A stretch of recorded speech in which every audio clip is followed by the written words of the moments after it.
اللہ تعالیٰ نے قرآن مجید کی بے شمار آیات مقدسہ کے اندر اور اس کے رسول نے بے شمار احادیث مقدسہ کے اندر ہمیں یہ حکم فرمایا ہے کہ ہم اپنی طہارت کا مکمل خیال رکھیں اور اس میں کسی قسم کی کوتاہی نہ کریں۔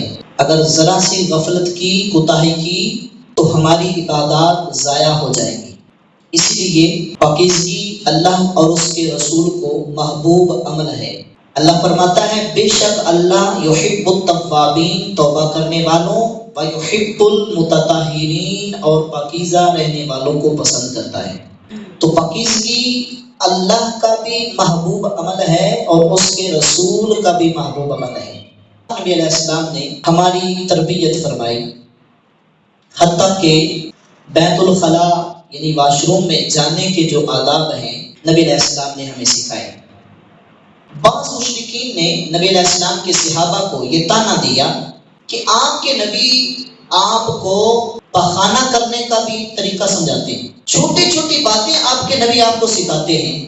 انہوں نے کہا انی لارا صاحبکم، ہم آپ کے صاحب کو دیکھتے ہیں، یعنی نبی علیہ السلام، یعلمکم، وہ تمہیں تعلیم دیتے ہیں۔ کس چیز کی؟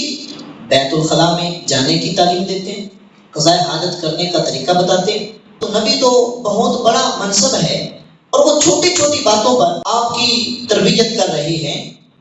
تو صحابہ نے ان کو جو جواب دیا مشرکین کو، فرمایا اجل ہاں، ہمارے نبی ہماری تربیت اس معاملے میں بھی فرماتے ہیں کہ ہم نے قضاء حاجت کیسے کرنی ہے۔ صحابہ نے وضاحت کی حضور ہمیں کیا تعلیم دیتے ہیں، سنو، ہمارے نبی نے ہمیں یہ تعلیم دی ہے لا نستقبل القبلۃ، قبلہ کی طرف رخ کر کے یا پیٹھ کر کے قضاء حاجت نہیں کرنی۔ اسی طرح حضور ہمیں یہ تعلیم دیتے ہیں کہ دائیں ہاتھ سے کبھی استنجا نہیں کرنا۔ نبی علیہ السلام نے اسلام کی ابتدائی چیزیں اپنے صحابہ کو سکھائیں اور صحابہ نے سیکھی۔ آج ہمارے لیے بھی لازم ہے کہ ہم اسلام کی ابتدائی باتوں کو سیکھیں اور اپنے بچوں کو بھی سکھائیں، اور اس پر عمل کی ضرورت ہے۔